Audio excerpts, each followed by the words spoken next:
This is our last week, our last part of the sermon series on families and messy homes. We started 6 weeks ago with the story of Cain and Abel. There was the birth announcement. Congratulations, Adam and Eve. You have two beautiful, healthy little boys. But then everything sort of goes downhill from there for Cain and Abel, for us. And we are wandering and we are alone, but God puts a mark of protection on Cain, and he puts a mark of protection upon you. And then the next week, we heard another story about God's concern for the outsider, the story of Hagar and Ishmael. They are cast out into the wilderness, no food or drink. Ishmael is crying out, but God hears the voice of the child where he is. God rescues Ishmael and promises to make a great nation out of him too. But it is a story that we never hear. And so we must imagine that God is yet with those that we do not hear from. God is present in the stories that we never hear. And then the next week was Moses, adopted, raised as a foreigner in the palace of Pharaoh. And God watches over Moses as the events of his life unfold. God is with Moses when he's in that basket floating in the Nile, when he's running through the palace, when he kills an Egyptian, when he flees to Midian. And God is with Moses one day while Moses is walking and he sees a burning bush. And God says, Moses, I have heard the cries of my people. I will deliver them with a mighty hand.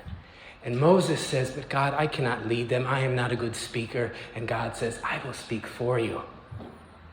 So Moses goes forward, not knowing what to do, what to say, but God is with him. And somehow we have to imagine that God is with us too, even though we don't know what to say or what to do. And then last week we got to Jesus, and it was tough. Whoever comes to me and does not hate mother and father, wife and children, brother and sister, cannot be my disciple. I don't think Jesus meant this as an endorsement of dysfunction. I think he was being hyperbolic in his own inimitable way. Perhaps he was telling us that love cannot be a dead end, that we can't make our love for our families the be-all, end-all because we will let our families down or they will let us down, or we can't love our families so much that they stop us from seeing the rest of the world that God also loves. And now today, another story about Jesus. It's funny, I've come to realize how infrequently the story of Jesus' crucifixion is actually told in worship. There has been a liturgical movement over the past few decades to tell the whole Passion narrative on Palm Sunday. Because the thinking is that if people are busy on Thursday and Friday of that week, if they are going out for drinks with friends, or if you're tired, or if you just want to lay on the couch and watch basketball, well, you'll get a triumphal entry on Palm Sunday, and then on Easter, you'll get a triumphal exit from the tomb. And you'll end up with a Savior who just does a lot of miracles, turns water into wine, walks on water, says wise things, some sort of guru. There won't be much blood or sweat or tears or humanity. There won't be much Jesus. But today, our story has plenty of that. Jesus is about to die. Death is a way of putting things into focus, of clarifying things. I spent a summer about 10 years ago as a chaplain with hospice care patients. And that summer, my supervisor told me that people tend to die the way that they live. So if you had a life overflowing with generosity and tenderness and kindness, if you surround yourselves with people, and if you were kind and forgiving to them, when you come to your end, when you're on your deathbed, there will be people around you, touching you, holding you, reassuring you, forgiving you, smiling with you, saying thank you, thank you, thank you. But on the other hand, if you have built walls of resentment throughout your life, if you have made it your calling to have a checklist of everything that is wrong with everyone else, when you come to the end, it will be hard to taste the cool drink. It will be hard to feel relief. And I think this makes sense. Life and death are like anything else. They are a part of this. We get used to doing things a certain way. Habits develop. Even though there's this notion of the quick fix, that we can just wake up and change everything, we're more hardwired than that. I remember I once read a story about the Emperor Constantine. He waited until the end of his life to get baptized. I think this was common practice back then. He waited till the end of his life to get baptized to make sure that no further sins would pollute his soul. I thought this sounded a little bit like taking a shower once a year. It won't work for the people who are around you. It won't work for God, and it probably won't work for you. Death has a way of clarifying things, of bringing forth our true colors, of making us face the facts. I've heard about more families that are doing okay. They have boundaries clearly demarcated. They are in their separate worlds. Affluence provides them security, euphemism. We're doing quite well, they say.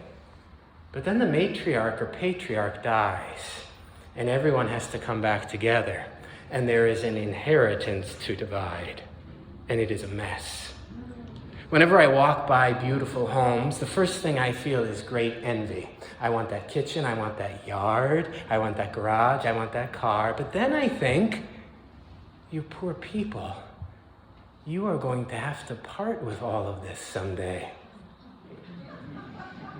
It makes me think that a very selective reading of our text last week could work well. To families who are embroiled in great disputes over $1 million estates, Jesus says, whoever comes to me and does not hate mother and father, wife and children, brother and sister cannot be my disciple. And a person could just think, why, yes.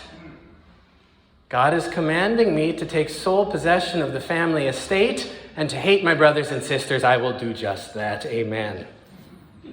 Death is a way of clarifying things.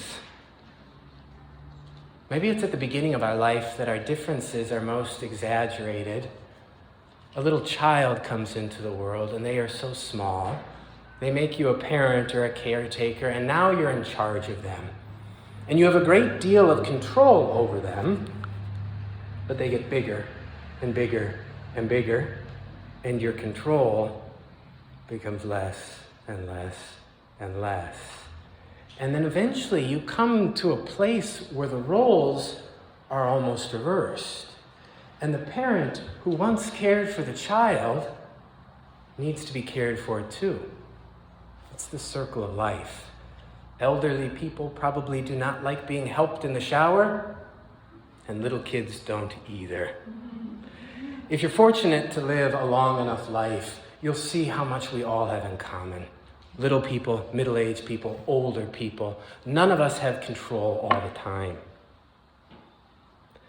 Jesus' death had a way of clarifying things. You've probably heard this before, though. If you attended Sunday school or church school, if you've ever listened to a very didactic sermon from a preacher who knows it all and tells you just how it had to be, how Jesus had to die in order to repay a certain debt that we accrued, and it had to be this way. There's probably something beautiful there, something worth exploring, but I'll save that for another sermon. Maybe Monday, Thursday, or Good Friday when none of you are here. For today, what I'm thinking about is the little conversation that Mary Sue read between Jesus, his mother, and his beloved disciple. Woman, here is your son. Jesus says to his mother, in reference to someone who is not her son. And son, here is your mother, Jesus says to his friend in reference to someone who is not his mother. Roger Engel was a writer for The New Yorker. And when his wife was dying, on her deathbed, she said, "Roger, if you don't find someone in a year, I will come back and haunt you." I thought it was a noble outlook of her to be so generous, to imagine life going on, to urge the people who are still in the world to continue living and loving. And the same thing is true with Jesus' words today. But that's pretty exceptional. When I die, I want people to be very, very sad for a few decades. I want them to wear black and tell stories about me that don't in any way match the reality of who I was. If death can mirror life, that might mean that even after someone dies, they can keep on living, and maybe not in the ways you want them to keep living. You've seen this before. I cannot get rid of this. They'd get so mad at me. Or I can't forget what they said about my spouse or my children. They never liked them. Or gotta play that awful Frank Sinatra song at their funeral. They always had to have it their way. And even when they're dead, they still have to have it their way. So life goes on in an endless song, and it is not a good song, and it keeps going. And you don't get to pick your family, and this is hard when times are tough with your family, but it might even be more difficult the older you get when you're spread out from them, because you realize they're still with you. And you think about all the things that you have left undone, and you think about all the things that you have done, all the things that you are going to pass on, unfortunately. Maybe every person feels as if their life hasn't quite measured up, feels like they're not prepared to die well. Our whole lives, it's like we're standing off in the distance with Mary and John, looking at that which we once loved and hoped for, seeing it pass away. We look back with regret. We look forward with despair. And all we can say to ourselves, I tried to control things, but I didn't get it right. I missed this or that. Now everything is ending. We might say that to ourselves. God will not say that to you. All that God will say, woman, here is your son. Son, here is your mother. All that God will say, beloved, here is someone for you to love. We don't have to pick any of this. It has nothing to do with your past or your future. All it is here is, right now, a gesture toward whomever is beside you, an instruction to see them as God's beloved, and a reminder that you are God's beloved too. In this morning's text, Jesus speaks to Mary and John, and their relationship is changed. It happens just like that. And from that hour, the disciple took her into his home. In the midst of a story that is often larger than life, A story that is so great and terrible we can't bear retelling it. This is the most ordinary and wondrous detail. Just a change in address. I imagine John saying to Mary, "Mary, you can have the spare room and back. The sheets are clean. I'll have breakfast for you at 7:30. The writer Annie Ernaux would call this the pure imminence of a moment. The idea that a single event can eclipse an entire lifetime or any summation. And this makes me wonder if maybe my hospice supervisor was missing something when she said that we are just going to die like we lived, that there's nothing new under the sun. No. Look around. Go home. Go out into the world. Here is someone for you to love.